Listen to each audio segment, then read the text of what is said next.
There we go. Yay. All right, so you're seeing the screen, yes? Okay, cool. Get all this technology to work. So, just a bit about me. You all pretty much know me, are working or worked with me for the most part, or see me on TikTok and stuff. But just so you know, my intentions behind the power of your story.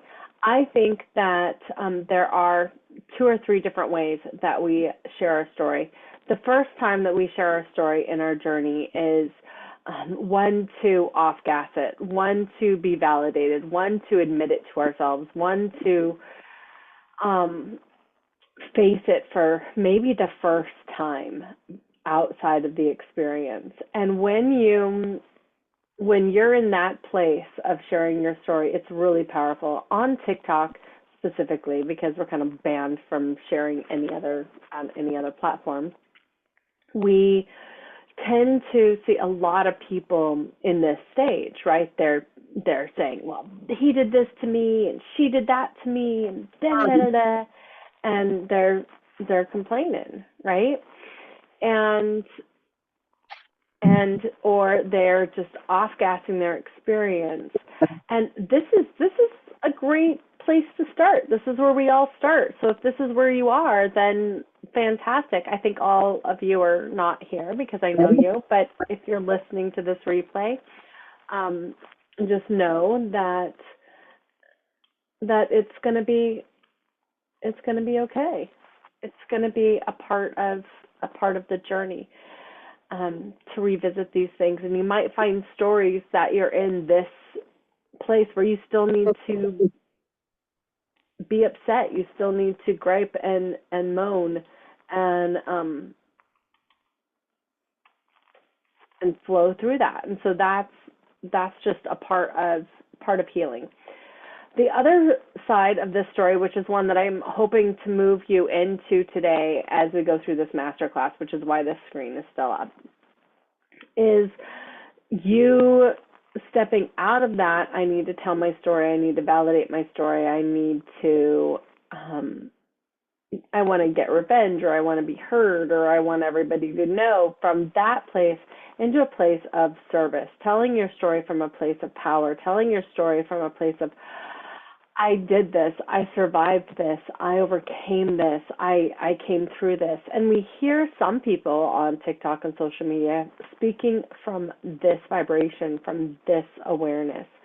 And their stories sound differently. Their stories come with authenticity, and their stories come with a non-proving energy. Their stories come with an acceptance within themselves, and they just land different.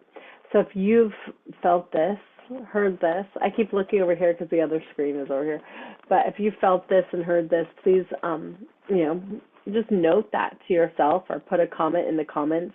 You can comment down on the bottom there. You'll see comments. All right, hello. So you can ask me questions, say comments, add your 2 cents in as we go through this. Thank you, Heather. And say yes. So if you think that you're in like that phase one or of telling your story and maybe bits and pieces of it, go ahead and let me know. If you're like, yes, I'm in phase two for sure, do it. And phase three, of course, is you're published, you've written a book, you're telling your story, you're speaking as an advocate, and there's ways to take your story and transform it, transcend it from that place too, through the power of your story. All right, so let's dive in. And I'm really super excited that you're here today. If you know me, I'm a trauma transformer, and I really began my journey of sharing my story back in the late 90s, speaking as an advocate, sharing what happened to me, sharing what happened to me with my friends. You could even say that I was doing that at slumber parties in junior high, and making it public that there's abuse in the world, that we don't deserve that there needed to be a shift, that there needed to be a change. And I was just born not being shy about what happened to me. And I think that's, sorry, COVID knows. I think that's because of my mission in life. So you might have a similar heart where you feel really open. You've shared a lot about your story.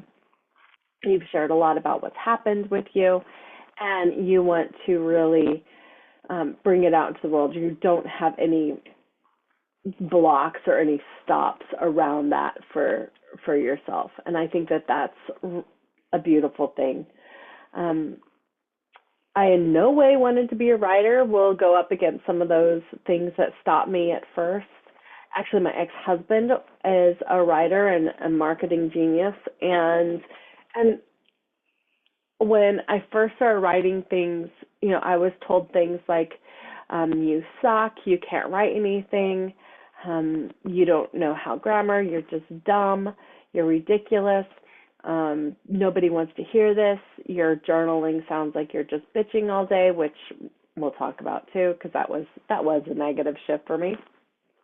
And everything that you could possibly know, my dearest ex-husband would just tell me and why I couldn't. And because of my personality, and you might have a personality that's the same, and if you do, definitely let me know. I was like, well, fuck you. And I started writing. I started writing books, and that really pissed him off. And I started getting published. And we'll talk about how that happened. So things that you want to know about me, I have published 5 books. I have published 3 compilations with other people. So 3 books are with other people. 2 books are on my own, 1 journal, and 2 research studies that are published in academia, and 2 award-winning healing modalities that are also published and recognized in academia. So I have written things on every spectrum. This is one of my geniuses now. Not that grammar is my genius, but we'll get into that. And my mission, my heart was really in ending the cycle of abuse and changing the way that we hold trauma through our bodies, minds, and spirits. And so I work with people like yourself that want to do the same. We are transformers. So yeah, I can't spell. That's totally fine. Neither can I. So if you see spelling errors in here, well, that's how it goes. It's not going to stop me from sharing my heart and my soul. I did get to learn in my master's degree that I do have dyslexia, so that helped me in acceptance of that, and we'll talk more about that. So my intention for you in this is to be inspired to share your story. At the end of this masterclass, I want you to be inspired to tell your story. I want to hear a little bit about your story. I want you to share with us in this community, like, what you want to do so we can be accountable together so we can get started. I also want to know why you haven't yet gotten started. What are those blocks? What are those limitations? We're going to go through the primary blocks I've seen in people, whether I was helping them write a compilation and working with them on their own book, or working with them on a program, or working with them in academia on their master's thesis or on their dissertation. I've just seen these blocks come up over and over and over again. So we're going to go through those today so we can bust through those. But if there's any more that we don't cover that you're facing, just let me know. This is your time to speak up. I might have some insights on it. I might not. And we can work through that. The next thing that I want you to leave with is your creative writing plan. And if you could do it on your own, then you probably would have. I just want to put that out there. But if you create a plan today, that would be incredible. Sticking to that plan would be incredible. And if you choose to, I am going to invite you at the end of this to come along with me for 21 days, where I'm going to do something pretty special, something I haven't done before, something I've been working on the last couple months that I'm excited about. And it's gonna be a journey to get you started and maybe even finished. I've watched people finish um, through getting their book published in a month. So you could actually do it. All right. All right. So let's go through your intention. This is when you're gonna pull out your workbooks. You're gonna pull out everything, and just find your intention of of your writing, and be really, really honest with yourself, right? This is going to share with you if you're in that phase 1 or phase 2 of how you're telling your story, and so you can move into that phase 2. So, what's your intention? The first question I want you to answer for yourself, and you can type it in if you feel open to it, is who do you want to write for?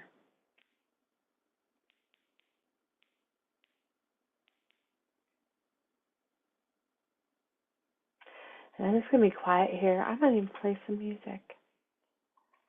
I'd have to find it though. I didn't get that prepped. So you have to put on your own music.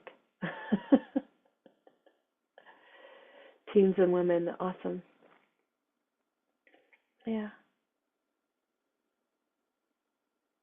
Did Michelle pop off? I'm not seeing her. Where's she hiding? Okay, the next question is, what message do you want to share? And it's okay if you don't know yet, but if you do, like, what message do you want to share? I've had clients write about birthing babies. I've had clients write, or students, I should say. Sorry, I do clients in my head, but this is a students. I've had students write about birthing babies. I've had students write about suicide ideation. I've had students write about BPD and PTSD and overcoming that. I've had students just write about their story and family history and historical shares.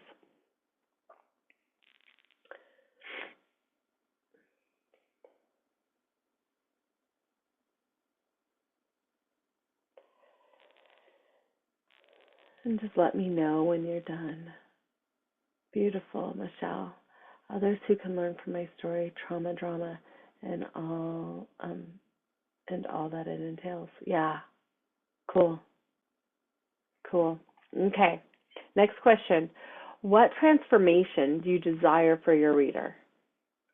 Right? And it's okay if you don't want a transformation. The transformation, um, for me,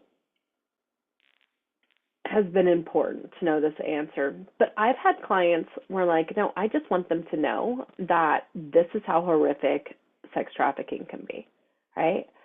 I just want people to know what abuse looks like and feels like. That can be an awareness, that can be a transformation. They don't have to come out of it no longer having drama or trauma, right?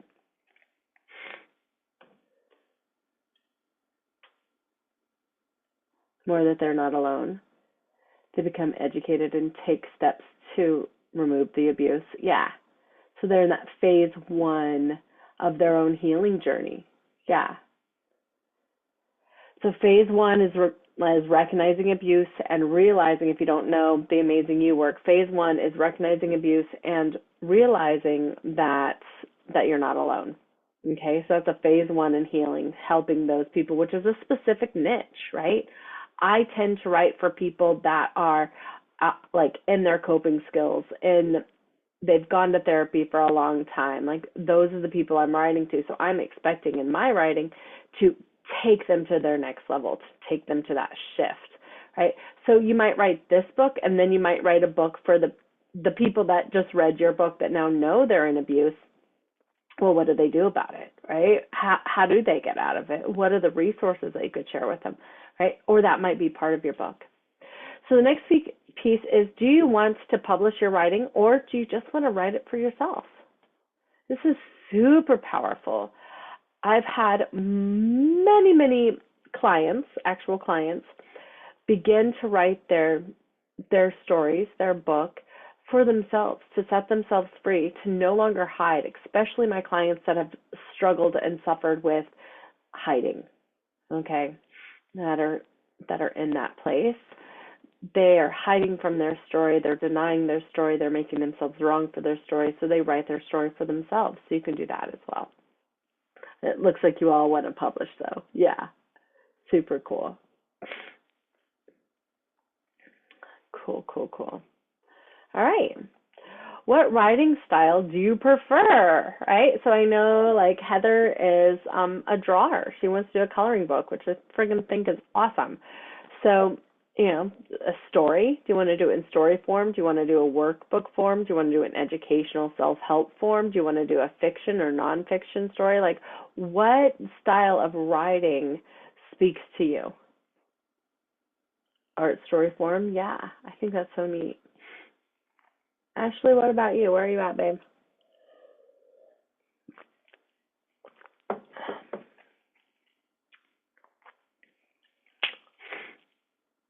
Cool. So now I know that I'm speaking to publishers, right? Now I know I'm speaking to publishers that want to help people get from that phase one, get out of the abuse, recognize it, see it, and get out of it, and utilizing different ways to do that. So that helps me really, really, really go here. Nonfiction or self-help, definitely publish. Yeah, sweet. Okay, now we're going to go a little bit deeper, you guys, as we're a little light. This is really important to be honest with yourself. This is when your own healing and awareness and how much attention and love and self-acceptance you've given yourself is going to show up. Okay, so how do you want to transform through this writing? What is your intention for yourself by publishing your book? How do you want to transform through writing your book? Cool. I like that, Michelle. Yeah. So inspired by real events, right? Inspired by actual events. How do you want your writing to transform you? Feel it into your heart.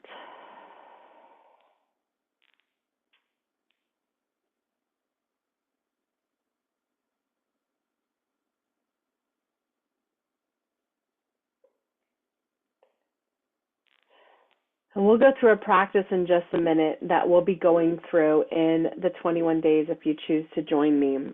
Every day, I am committing to just show up and practice this heart healing and heart centering with you before you write, and walk you through that with some info. So connecting with your heart and claiming it for yourself is going to help you do two things. And the first is it's going to help you transform. It's going to help you utilize your practice of writing as doublefold as therapy sessions, as healing sessions, as energy moving sessions, as transformation in your life and possibility of what is. And it is also going to, that intention is going to help you recognize and get value from your book and your writing before you publish, right? So it's not all about what somebody or something else can give you. Yeah.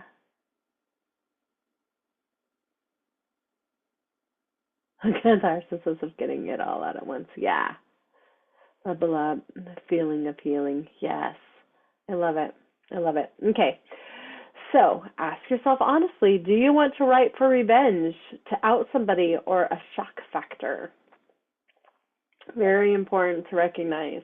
And it's okay if you do. I know I was talking to somebody who she must have had to work yesterday who was really talking about like, no, like I want revenge. Like I want these people to be outed. I want some justice here. And that's okay to write from that place, just remember that's a phase one in writing space, and you get what you give.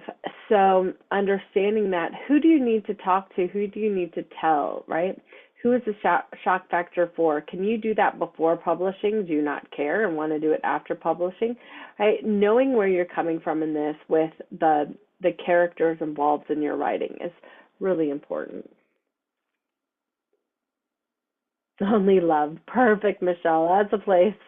That's where we we want to get to. So that's perfect. I love that.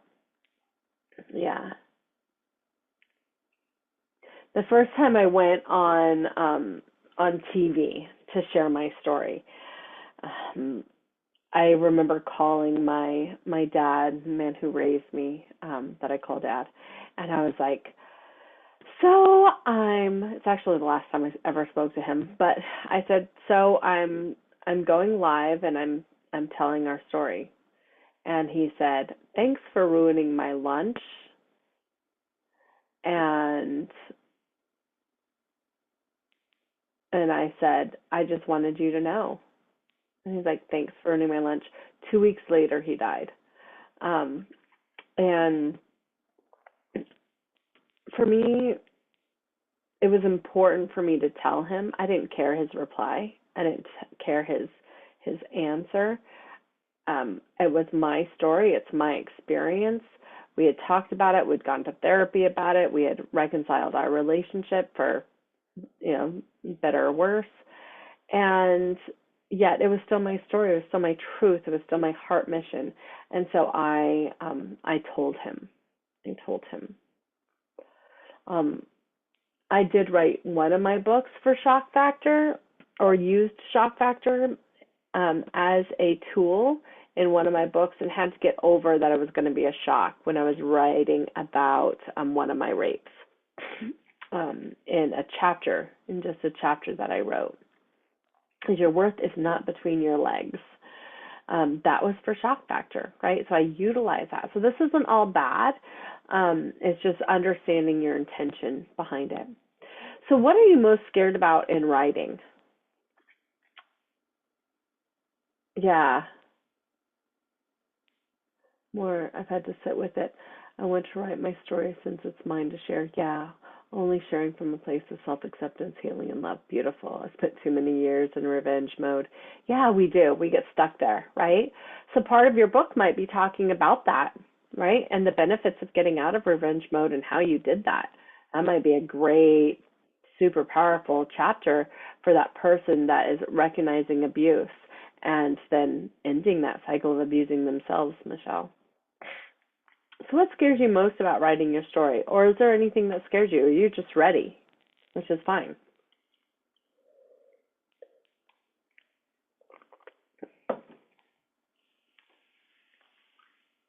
Ooh, you guys can't see. You can't see. Here. Now you can see. I didn't realize where I was. My little shoulder popping out there. I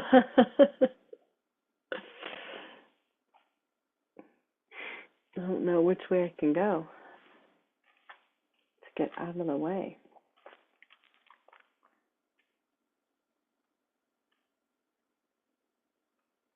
Okay, the next question there is, do you need to tell anybody that may be impacted by your story before you go public, or does everyone know who and what?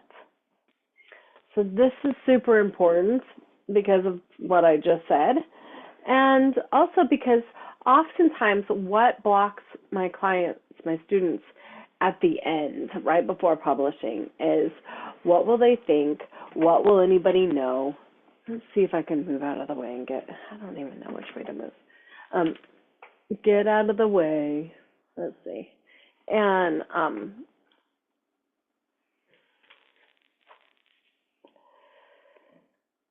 so you don't hurt anybody. We'll talk about other ways today that you can get around this and do that, but so you don't hurt anybody that you don't want to hurt.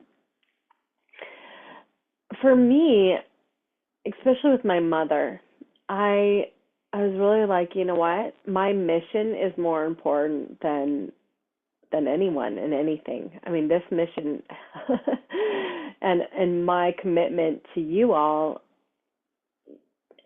for lack of any better reason, like really did impact my marriage and in my marriage. I wasn't I wasn't going to stay stuck. I wasn't going to stay sick, and I wasn't going to not share. I wasn't going to not be honest. And I wasn't going to not serve. So you might not care who or what that much. It might be, well, you got to deal with it. But I still told the people that I knew I was going to impact. And I have changed over the last 20, 30 years that I've been sharing my story, how I share it, and we'll talk more about that, and how I mention names or don't mention names. As I've healed, that has healed as well. So when you finish your book, how do you want to feel? Go into imagination for just a little bit.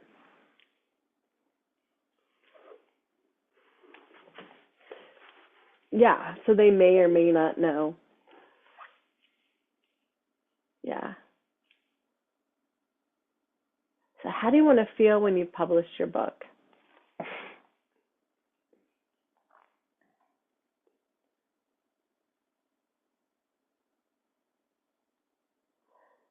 So you go through these questions, you're getting a lot of insight, a lot of aha on your intention, and this is a great place to start. So often we think we're going to start our books with an outline, right? And chapter breakdown. And those are technical, and we'll definitely get into them in the 21 days. But this is where you really start your story. Accomplished, yeah, elated, beautiful. Yeah. So we want to start feeling that way now. If you know about reality creation and you know how big I am on reality creation, you are a creator being that was trained to be a slave, right? As a survivor. And we're going to untrain ourselves that way by practicing each day being in the feeling of accomplished, being in the feeling of elated. What would that be like for you? The next question is, do you want to write and publish big or small? So big would be hiring a publicist. A big would be hiring a marketing team. Big would be traveling around and doing talks. Big would be going big, right? I have two books, my two research books and studies, my two programs, Amazing You and Reclaim Intimacy. Both are academically published, but they're not published to the public yet. And why they're not published to the public yet is because I am out there campaigning, actually, as we speak, for $100,000 to launch them, so I can go on speaking gigs, so I can go on things. The other piece of that was me moving, so I can easily get to places because I want to go big. I've gone small in the rest of the books, and they've done good, and I'm pleased with that, and I love that they're my own. I am going to self-publish, so I'm going to go medium, I guess, because I'm going to self-publish. I'm not going through a publisher. I like to own my own work. I like to be able to change my own work as I grow and evolve, but I'm also ready to go big or bigger. Yeah, so small, big, perfect. Yeah, yeah, you were talking about big. Small at first, then go big. Yeah, yeah.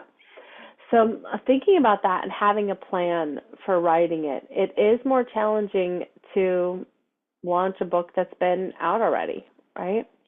But it's it is doable. It is doable. So then that's another factor of getting your team behind you and getting people behind you to do that. And when do you want to finish your book by? What is your timeline? What is your timeline?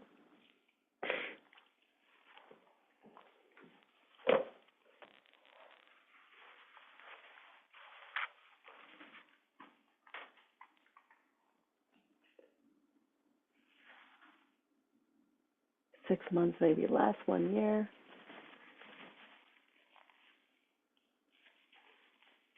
A year.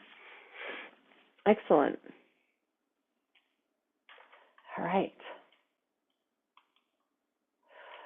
So we're going to dive into limiting beliefs right now.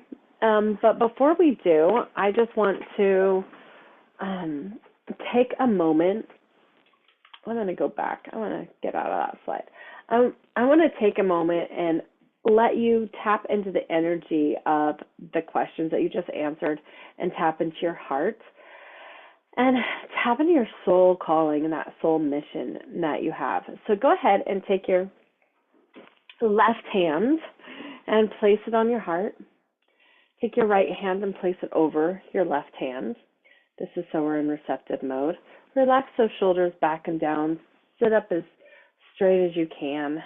We're just going to pulsate the perineum a little bit because this moves the energy up your spine and brings energy into creation mode. And you are a creator being. I want you to feel your heart. Just feel your heart, breathe into it. Feel the elation of having your book done. Imagine having your book done, holding it in your hands, smelling it. Visualize people receiving it, thanking you for it.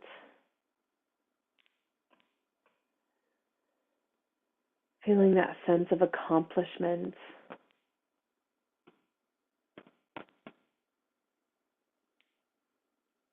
And notice if there's any blocks, any limitations, any limited thoughts or beliefs or systems or I can'ts or too long or not enough time or whatever the story is in your head. Recognize it. Too much work. Recognize it. Who am I to? Recognize it. If none of those are coming up, recognize that too. Go deeper into trusting your heart and feeling your heart. We're just going to tap into love. Notice your heart.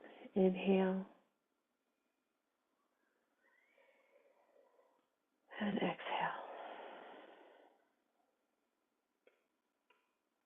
Inhale and exhale, inviting your body to relax, releasing any tension in your body. Inhale.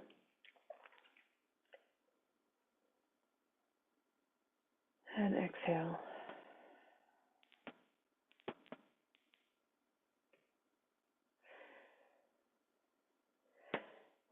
And I want you to imagine a bubble around you, a beautiful bubble, your space, your protective area.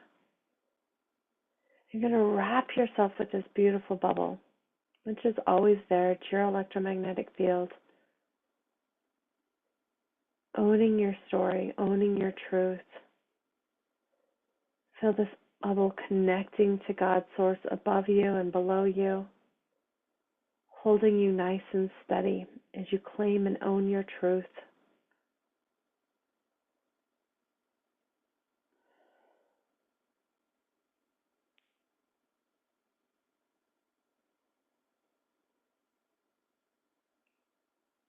As we bring up these blocks and barriers that are so common, feel the strength that you're standing in right now to recognize if these blocks and barriers might be blocking you from writing, from saying yes, from getting the support you need, from spending time daily practicing, from no longer having to get it perfect or get it done right away, but for creating time, creating space, creating truth.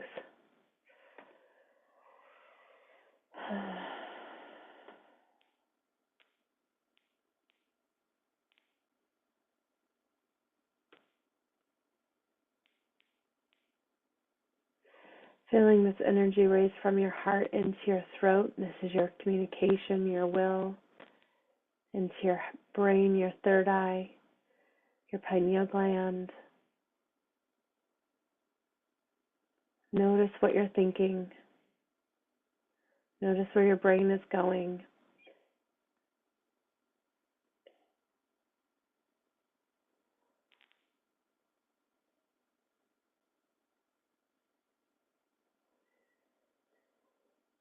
back to this moment, back to the imagination of how great you're going to feel,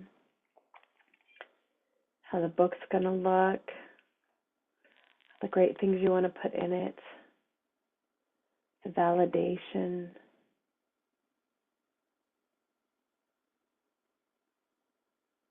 And all the people that you want to read and be inspired by your book. Feeling the blessing going to them, the love going to them right here, right now. Just send them love, send them gratitude. Thank you so much for being here. Thank you so much for reading my book. Thank you so much for gleaming from my experience. I hope it helps you. I hope it loves you. I hope it inspires you. I hope it heals you. Claim that for them now, months, years, before they even touch your book. And then from this place, let's go into the blocks and the barriers.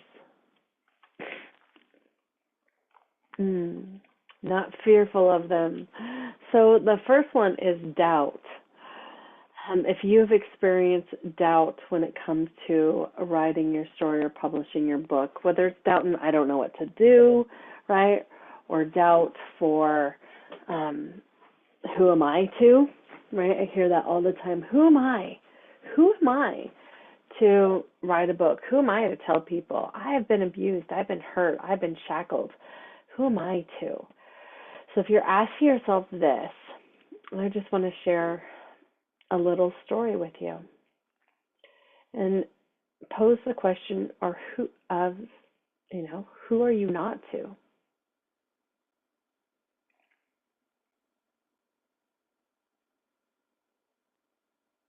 There's always going to be resistance when we're doing great things. There's always going to be failure when we're doing great things. Right? You're gonna fail. Some days you're gonna get up, you're gonna write, it's gonna be shit, and it's gonna be okay. Because the next day is the next day. And then one day you're gonna have that day of inspiration. You're gonna write all night long. You're gonna finish 8 chapters and you'll be like, whoa, how'd that happen? And you'll be in the flow. But you never know what day it's gonna be.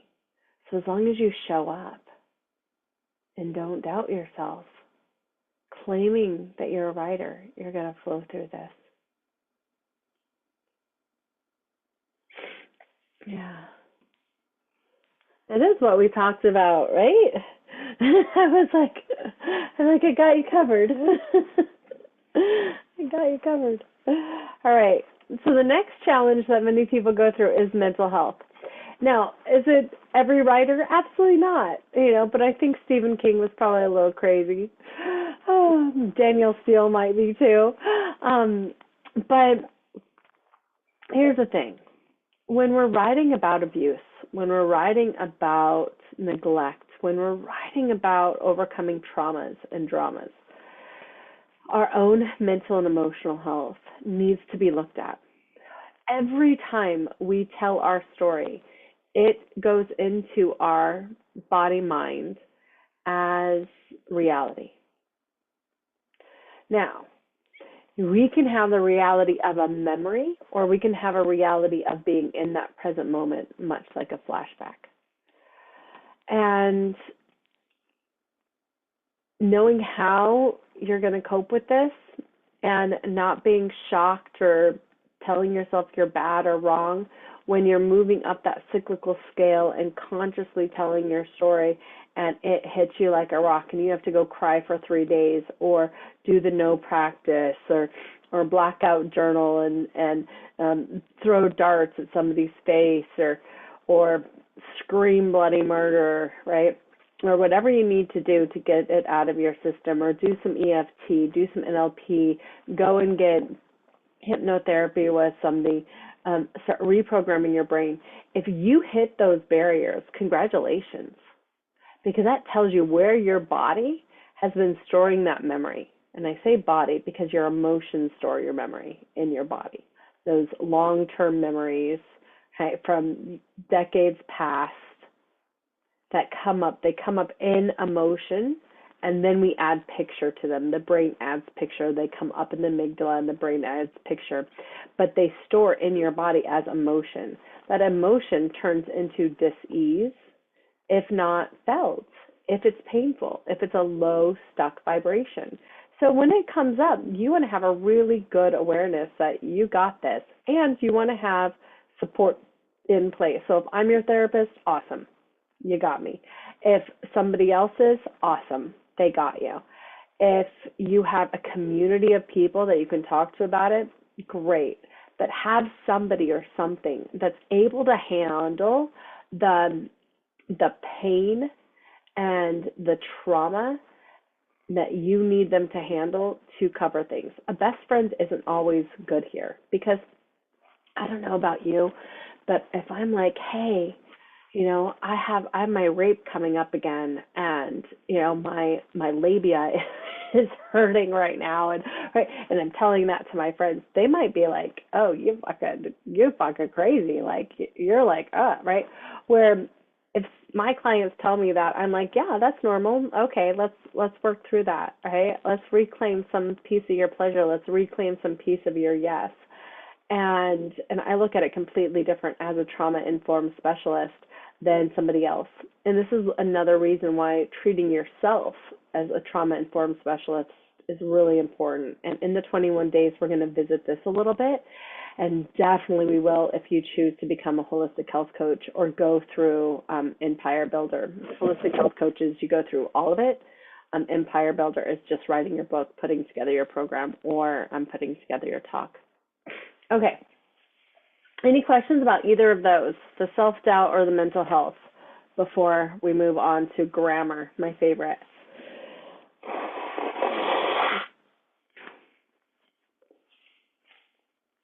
I'll say no. I'm not saying anything. Okay. So grammar is the next big thing. I don't know about you guys, okay, but most of my students,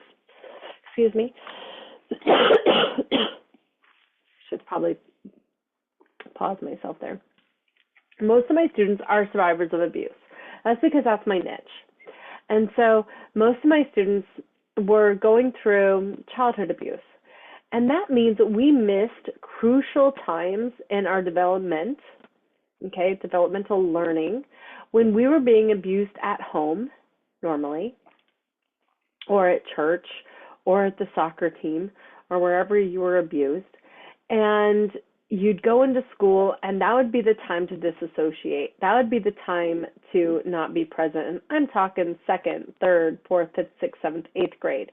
By 8th grade, 14, 15 years old, we're pretty much,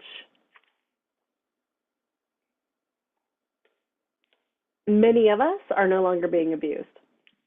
We outgrew the abuse. We left the family. We rebelled. We said no, with threats, right? We've done something, or we're abusing ourselves. We're actively in party mode and reclaiming our sexuality by doing the things that many of us do. This is not, I don't want to traumatize anybody here, but this is, this is one reason why I equate we don't have grammar or accuracy very much. The other piece is our amygdala was working way overtime, and our frontal lobe was not growing up, and our limbic system was supercharged, and we were stuck in fight, flight, or freeze. Therefore, understanding and reading and stuff, dyslexia is very, very, very common for us. So it took me a long time in writing. I just felt stupid. I got straight A's. I had a full ride to CU. I have had many, I'm very academic. I'll just admit it. I'm very academic. I'm very good at school. I never missed a day. I friggin' love school. I'm addicted to it in the best way. And I love learning. And yet this was one area of my life where I had extreme shame. I would attract people into my life that would condemn and demean me. I attract people in my life that would just pick at my writing. And when I made a post online, when I sent out an email, it was horrific. And I would get triggered. I'd go into tears. I'd go into all this stuff each and every time that they did it. And yet I still had this calling on my heart, and I didn't know how to stop. I didn't know how to stop teaching. I didn't know how to stop writing. I didn't know how to stop. And luckily for that, that was good, because what it did get me is amazing editors whom I love. We have Grammarly, which is an amazing tool to use for this. We have APA writers. That is great if you're writing academically. And then there's that acceptance piece that comes with the mental health and with surviving our trauma. There's the acceptance piece that, I'm just not good at it. Now when somebody says, oh, you misspelled this, you did this wrong, I'm like, cool.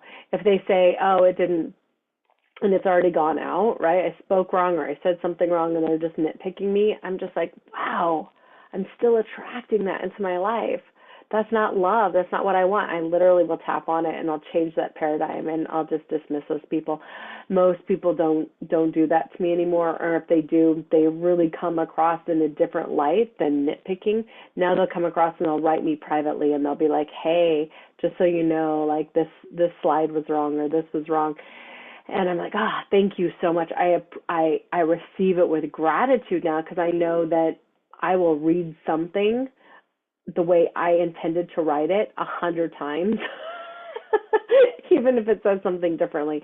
And that's the nature of dyslexia, right? So does this make sense? Don't let it stop you. All right. The last one we're going to go through is the fear of triggers, right? The fear of triggers. And the avoidance of the flashbacks, the avoidance of the tears, the avoidance of the screams, the avoidance of that. I will tell you, in my experience, the avoidance of all of those things, of triggers, ends up in what we know as autoimmune diseases.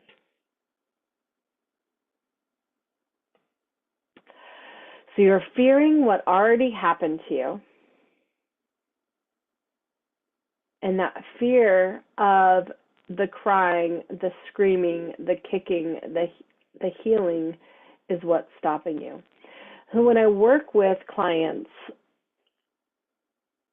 and we go through dealing with flashbacks, if their jaw wants to bite, I encourage them to bite. If they want to scream, I encourage them to scream. If their flinch wants to be backed up by a punch in the face, I encourage them to punch in the air, right, and do that, right, and just like punch them. If they want to cover themselves up, right, like I encourage whatever the body, mind, memory wants to do in that moment of flashback, in that moment of PTSD, to do it, because that is what the autonomic nervous system wanted to do to protect that person in the moment that most likely would not have been allowed or safe or even able, because so often we go into freeze mode. So if you have fear of triggers, working with a professional that's trauma-informed, that knows how to help you walk through those triggers and express them, not just through journaling or just through tapping or just through that, but actually through practices like the no practice, like shadow boxing, like crying, right?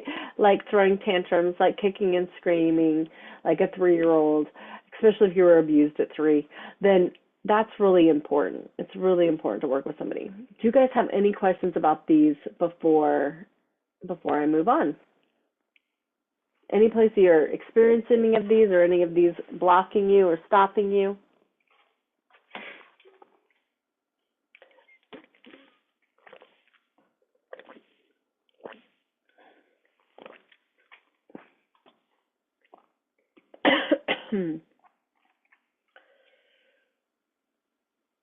Not really.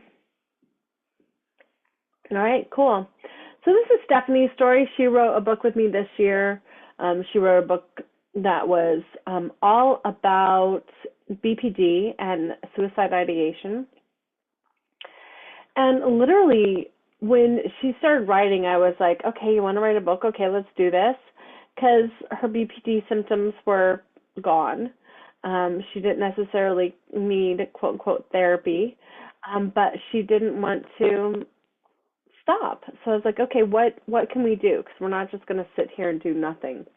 And so we decided, she decided that she wanted to write a book and publish it.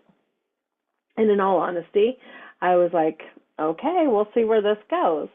Um, and then I was shocked. I was riveted. I was moved. I was, oh my gosh, she's such a writer. I was like, oh my gosh. But her book started with, the first draft started with, it still says it, very authentic. I don't even know what I'm going to write. I just know that I've tried to write this story 100 times, and I'm there. It was so powerful. And we went through her intentions. We went through who was she writing for. We went through what other people wanted to feel, and she really wanted to help people know that they can heal from BPD, that they can heal from SI, and that they can survive people losing people to that, and the impact of losing people to SI. So she wrote this from really three very powerful. It's a 70-page book, 80-page book, really powerful stands, right? And 3 points. And she wrote it much like in her own style in a journal. And it was really, really beautiful. And we got it edited, we got it published, and it is now inspiring people. She was very shocked when we got the book done, and people were buying it, and people she didn't know were buying it, and they were sending her letters. She was like, wow, this is powerful. So I want this to empower you too. And you can find her book, Not Broken, Echoes of Strength, Raised from the Shadows, I Reclaim Life, here on Amazon. All right, so let's talk about the 4 next blocks. Okay, so we have time. If time's a block for you, don't know when you're going to write, how you're going to find time in your life, go ahead and let me know in the comments. We'll go deeper into this one. But really, we're going to talk about time in a moment, and it's going to be about not taking no for an answer. Hey, we get to do the same things with our workouts. We get to do the same things with how we eat. We get to do the same things with people that we care about and being dear to us. You have priorities in your life. And if you don't manage your own priorities, then your priorities are going to manage you. And your priorities will show up as things that aren't that important, unfortunately. So one thing that I do with my clients, and if you choose to go on to the coaching certification, you'll learn how to do with your clients too, is walk them through a process that will add into the 21 days. But this is a process of really looking at right now in your life, what are you doing with the hours in your day? Have you screenshotted and taken an internal evaluation of your time and how you spend your time? And when you look back on the last 3 days or week, does it align with what you think your values are? Hey, does it align with what you want your priorities to be? And if it doesn't, that means it's time to change and reclaim your power, reclaim your time. It doesn't have to take a year to write a book. It doesn't have to take long. The first book that I wrote myself, From Bondage to Happiness, I wrote over a weekend. And I was inspired by my ex-boyfriend's lover, my best friend, who was guilting me about how I am not giving God enough credit in my work. And so I wrote that book out of spite to stand super tall on how much I love God, right? When really she was sitting, if I had known then what I know now, she was really sitting there feeling guilty, right, for sleeping with my husband, falling in love with my husband, and them having, I think at that point it was like a year relationship. They ended up having a 3-year relationship during my marriage. And did. So I wanted to please her. I wanted to be inspired by her. And so I wrote my story from a place of like, how did God save me? How did love save me? And what was happening in my life at that moment. I look back at that book now and I'm like, that was great, but I didn't know anything. I would still be in a negative marriage for 3 years after that. I still would be cheated on by him through multiple women. I was like, all of my stuff, I was still going through the narcissistic abuse, and I hadn't even recognized it yet. Right? I had just recognized my physical and emotional abuse, which wasn't happening. So anyway, that's a bit of my story, but it doesn't have to take long to write a story. That book, even though written from all those wrong places and done the wrong way, with no time, that book has actually touched thousands of people's lives, which is really cool. Okay, next is money, right? If you look at some of the publishing companies, it costs anywhere between $5,000 to $100,000 to write a book, to get a book out, and it can be a stopper for a lot of people. Also, not having the support that you need, right? I am in a group right now that we're just working on our speeches. I've been in many talk groups, many speech works. I've worked with Lisa Nichols. I've worked with Lisa Sasevich. I'm working with Suzanne Evans. I've worked with multiple people on writing and giving talks, and I have not paid less than $15,000 for any of the programs that I've been in. And I take about 1 to 2 a year. It is a struggle, I'll be honest with you, with money. I have just accepted that kind of like a car payment in my personal growth and development and my business growth. And I've invested in the support I needed to learn the how over and over and over again, so I can help you with the how. Now, my programs are not that expensive, and why is because money has been a blocker for some people, and I don't want money to be a blocker. I'm also, putting 110% into it, so what somebody else would charge $50,000 for, I'm going to charge 10. And unfortunately, that's where I'm at right now. My coaches are not happy with it. But I want things to be really affordable for you. I want you to be able to write your book and self-publish your book if that's what you want, for a minimal amount of money, and utilize freelancers and stuff like that, like Fiverr, to help you publish your book, to help you get started. All right. So privacy is the other piece. And Michelle, you talked a bit about this earlier. You talked about how you are going to write with a pseudonym or an incognito name, and publish under somebody else or something else. And this is absolutely possible. Also, changing names and locations in your book are something that you can do. Other times, people don't want to go on speaking. Like, if you're going that way, you don't really go and do a speaking promotion or a launch on your website or share much either about your book. Your book really has to do it for yourself. So your whole marketing to actually allow your book to do something good in the world is going to be different, because people that know you are going to know that that story is about you. So how are you going to handle that? What is that going to look like? And putting together a really good plan around that is super important. And the last block that I want to bust through is lack of direction.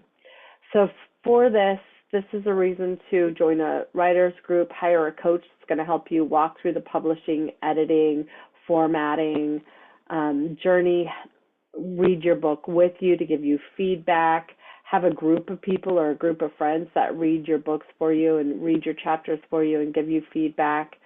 And really remembering that you're worth this extra support, you're worth all of this. You don't have to do it alone, and we shouldn't do it alone. I think doing things alone is really just more of our trauma response and letting this fear of and lack and that mortality rule our lives rather than stepping forward into it. So does this make sense? Do you guys have any of these blocks that you want to dive deeper into or bust through personally while you have me here? Or are we good to go? Move forward. Yes, no, maybe so.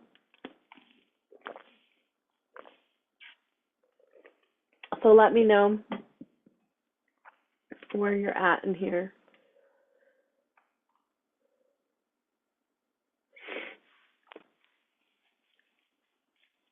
Because it's important to recognize that these are all normal. These are the ones that just like kind of show up for everybody, no matter what you're writing, really. So they're good ones to get covered.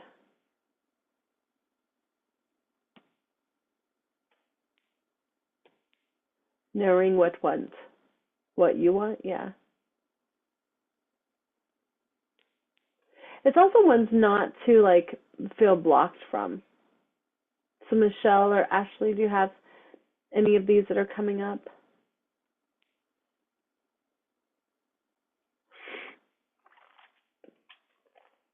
All right, we'll move on. So we're going to talk about this safe space. The blocks definitely make sense, and I found myself pausing from them. Yeah, my block seems to be not knowing where to start. Perfect, perfect. So we started already. You just started. So give yourself a pat on the back with those first questions with your intention. Your intention's super important. And then the next 21 days, we're gonna be in that start. Okay. So your safe space, safety for your mind and heart. That's going to come one. Okay. This is the other place to get started. Time management. Yep. So we're going to go into both those right now, you guys. Perfect. Okay. So one, your safe space. This is more important for survivors of abuse when we're writing for things than ever. I will tell you the last time when I was writing All In, okay, which is a research study. It was my compilation, my master's thesis on consciousness, and the study of the Yoga Sutras in the Bible, word for word, back and forth. I was deep in spiritual attack. I was deep in that, and I would write like out in public. I'd write out in places, and I would just feel so bombarded. I wasn't able to cry. I wasn't able to talk back to God. I wasn't able to question things like I needed to when I was in those spaces, more like just writing. So what I learned in that process was how important. I got a huge, well, it was really my daughter's, but I stole her huge teddy bear. It's even going to Florida with me, because my little bitty cry bear from when I was an infant was just too small. I needed a big ass cry bear, and I use my cry bear when I'm done with clients and I'm just overwhelmed by their stories, and you know, I listen. I hold space for some really traumatic, deep, dark shit. And so having a space where you're surrounded by what you need. So I need my cry bear. Don't be ashamed by it. I need, you need water, right? You might need tea. You might need cozies. Do you like to sit cross-legged? Do you like to be in your bed? What do you need around you to support your mental health? And also, who do you need around you to support your mental health? So if you choose to join me for the 21 days, I'll be there with you, really supporting you. The group will be writing the first 21 days together, getting you a jump start on your writing or getting you through your book and ready for your next step, right? That is really, really, really, really important. And also, knowing where your partner is in this, like if you have a partner, where your friends are in this, knowing that you have support around you and building a support team around you is really, really powerful. So who is in your support team? That's what I want to ask you. And what is in your support team? What's in your cozy to bring safety to your mind and your heart as you're writing? Who do you have in your corner? Could be a cry bear. I have my coaches. I have my mentor from school. She's the dean of Gateway University. I'm now on faculty, so I teach with her, but she's definitely my mentor. And when I get stuck, I'm like, "Hey, Kimberly." Right? So it's good to have your people. Me? Yes, I am. I am here for you. You all have me. You all have me for sure. Different degrees. Yeah. People that you can box or people that you can call. Okay. Cool. So the other one is a safe space is safe for your inner child and your past survivor self. This is really important to remember for us. And oftentimes we forget. So as you write, you might tap into that part of you that's writing that is an infant, that is 7, that is 9, that is 14, that is an angry 19-year-old, that is a 27-year-old, that is a forgotten 33-year-old that's married, right? Like, you're going to be tapping into all of these parts of yourself. And just like we started today with wrapping ourselves in the white light and really protecting your space and having the prayer in the heart and connecting the heart and the mind, having that coherence within yourself, starting your writing rituals with this, knowing that you have your inner child's back, you have your past survivors back, is so important and so different. It will change your writing. It will change your experience completely. When I started realizing this and doing this for myself and others, as I was writing Reclaim Intimacy and going through the stories of others and writing about, pretty deep, heavy sexual trauma, I really got to hold my own inner child, my own past survivor, and taking time to honor me and honor her limits and that energy within me's expectation of how to write this story was really important and very healing for your heart. So thinking about this, setting yourself up to write where you're comfortable, you're relaxed, you have great things around you for your heart and your mind, you have that support if you need to call somebody or Voxer or text somebody, and you have that your own back, you have your inner child and past survivor self back. So having something in process for this is really important. Let me move to the side again. There I go. There you are. So can I move this way? So I'm on this side. How far would I have to move? Not really. And I'm just off. But there's the screen. All right. The last one is the actual space, right? An actual space that you write in. You want your area to be comfortable, well lit, right? So your eyes don't hurt. Get glasses if you need them, right? This is a learning curve for me. And sometimes we like to write by hand. It's really, really powerful to write your story in hand form and then translate it onto your computer. Or you may just type it out and write in your computer, figuring out how you want to do this. Of course, if you're writing it out on your computer, figure out if, you need a laptop or desk or how you're going to work. And either way, you want to set time each day to write. You are a writer. Okay? This is the hard part for so many of us because we don't understand that when you take this job, this is your job, and you are a writer. And so what would it take for you to own that you are a writer and to practice writing, period? And I'm not talking practice with grammar and practice with this and that. I'm talking like what hour, right, are you hiring yourself as a writer to just begin writing?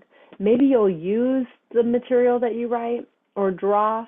Maybe you won't use the material you write or draw, but you are writing and living your life as if you are a published author, free from distractions, free from anything else, and just writing. So if you were to set a schedule a daily schedule, Monday through Friday, that you're going to write.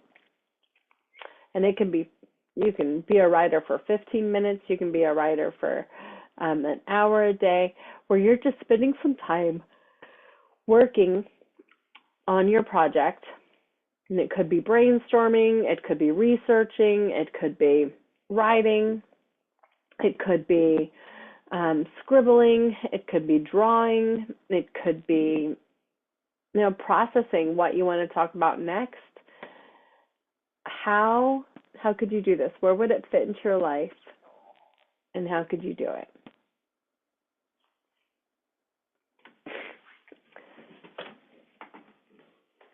All right. Any questions before we move on from here? Anything coming up for you guys?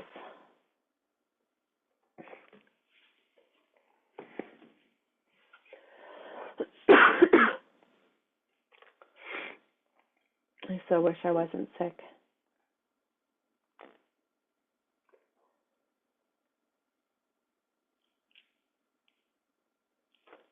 And I'm sorry for being sick, but I didn't want it to stop me.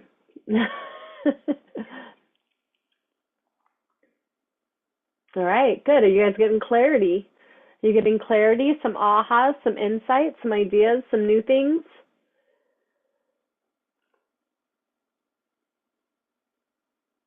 You're welcome, Michelle. Yeah. I think since more people signed up than are here, I would definitely send out the replay, and I'm going to do a live one again next week just to save more people. Nice.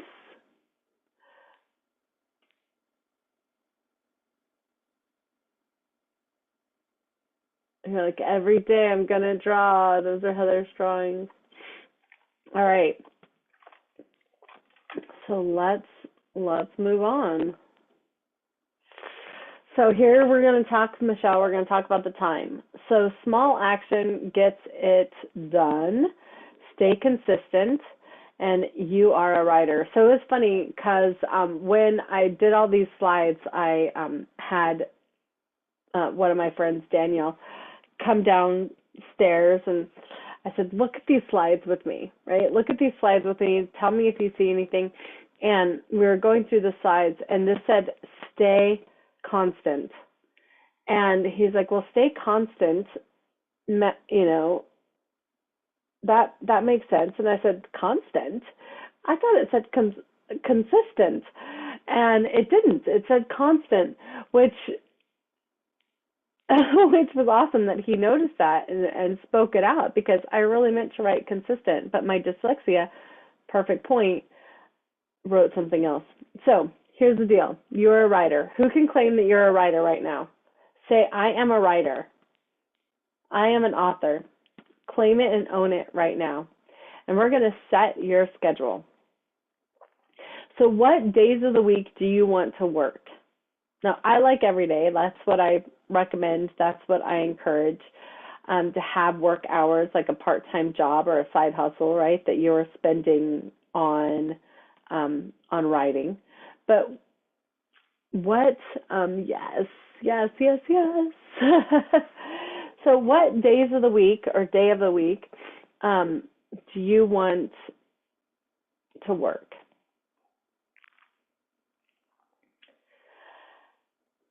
And then for how long are you hiring yourself to be paid for at another date? Each time you write.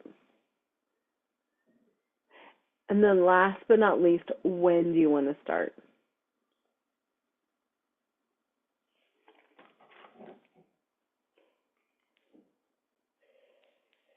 Now, if you're used to breaking promises with yourself,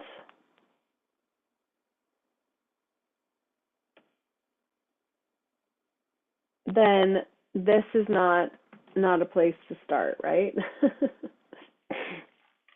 Or putting a start date on will be a time for you to rebuild that trust in yourself, but you might really consider taking it a step further with me. Let's talk about that. The powers of writing. Here's what you're going to get from writing. Here's the benefits you're going to get from writing. One is healing and catharsis, like Michelle said. One is self-discovery. You're going to find deeper insights about yourself. You're going to find your genius, your brilliance, your awareness. You're going to be empowered. It is definitely empowering and clarity and focus creating in so many ways. You're going to connect with your empathy, your sympathy, and your awareness with other people, places, and things.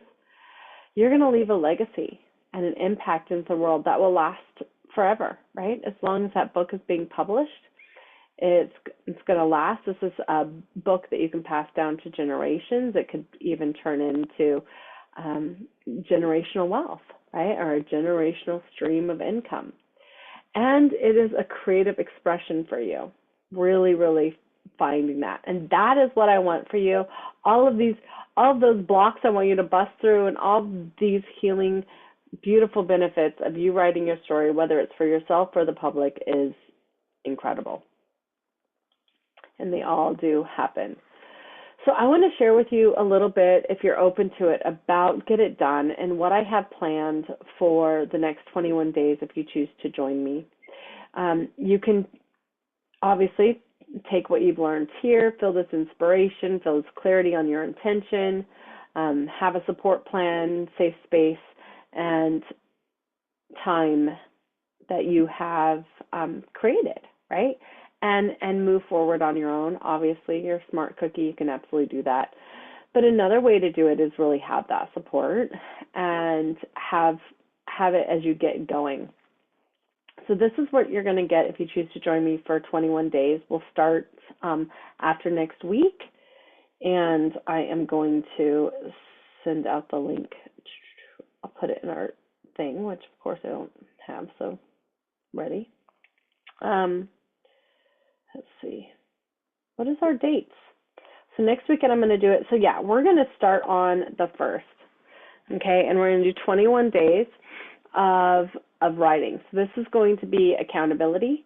I'm going to send you daily action steps via email. We're going to do daily blessings of getting together to help you bless and start your writing journey. You're going to have accountability with me and our little group.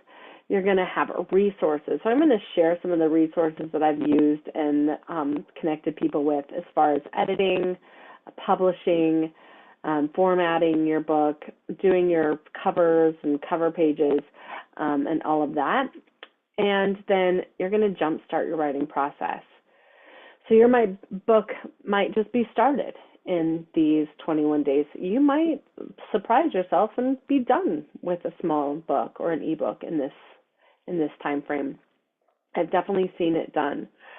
If you're in our holistic coaching certification program, you can just tell me that you want to join, and this is part of the package. If you are, it's just going to be a support for your Empire Builder last quarter.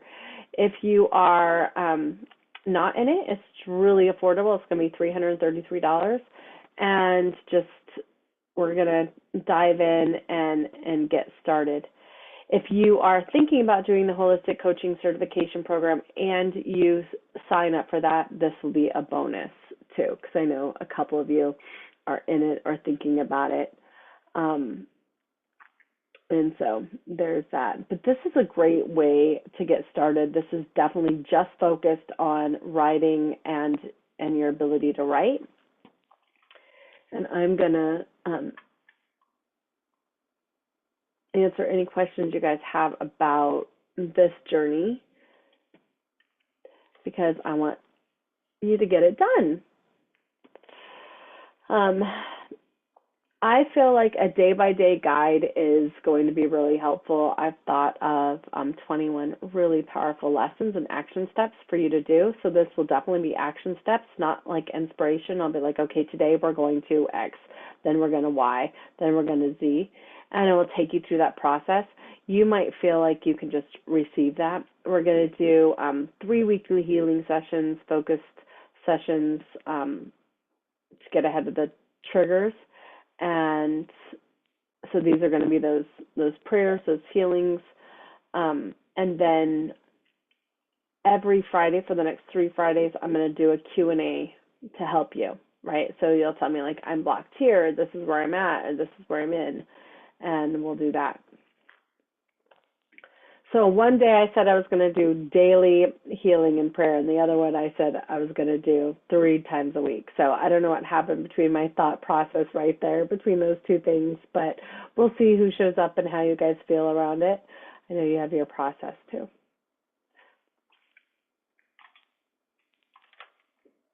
All right. So any more questions or anything that you want me to go deeper into before we hop off? I have to, I'll stop here and answer. And I'm going to put the link in the bio here. But I got to open up the link because I forgot about it. Someday I'm going to learn how to actually like smoothly make sales offers, but I don't. So go ahead and feel free to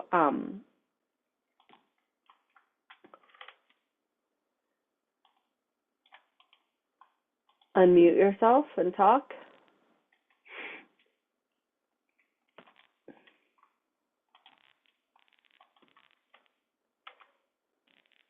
I hope there's a replay. There will be. It's pretty intense over here. You have 6 kids there. Be crazy. Oh. So to join, it is allin.safecheckout.net-getitdone. It's a little long, but it's allin.safecheckout.net/getitdone. And the link is there.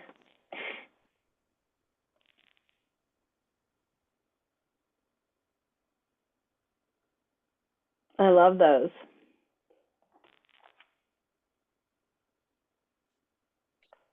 Yep, that's my doing. Publishing help, yeah. How to put those into your book. I'm excited to see. Yeah, not quite sure how to do that yet. Michelle, do you have any questions or anything coming up?